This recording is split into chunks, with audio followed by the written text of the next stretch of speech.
اللہ نے ایک کوا بھیجا جو زمین کریدنے لگا تاکہ اسے دکھائے کہ اپنے بھائی کی لاش کو کیسے چھپائے۔ کہنے لگا ہائے کمبختی، مجھ سے اتنا بھی نہ ہو سکا کہ اس کوے جیسا ہی ہوتا کہ اپنے بھائی کی لاش چھپا دیتا۔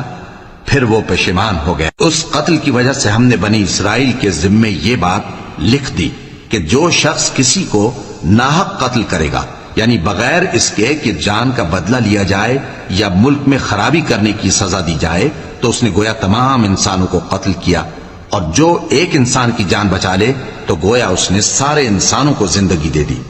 اور ان لوگوں کے پاس ہمارے پیغمبر روشن دلیلیں لا چکے، پھر اس کے بعد بھی ان میں بہت سے لوگ ملک میں زیادتیاں کرنے والے ہیں۔ جو لوگ اللہ اور اس کے رسول سے لڑائی کریں اور ملک میں فساد کرنے کو دوڑتے پھریں، ان کی یہی سزا ہے کہ بری طرح قتل کر دیے جائیں یا سولی چڑھا دیے جائیں، یا ان کے ایک ایک طرف کے ہاتھ اور ایک ایک طرف کے پاؤں کاٹ دیے جائیں۔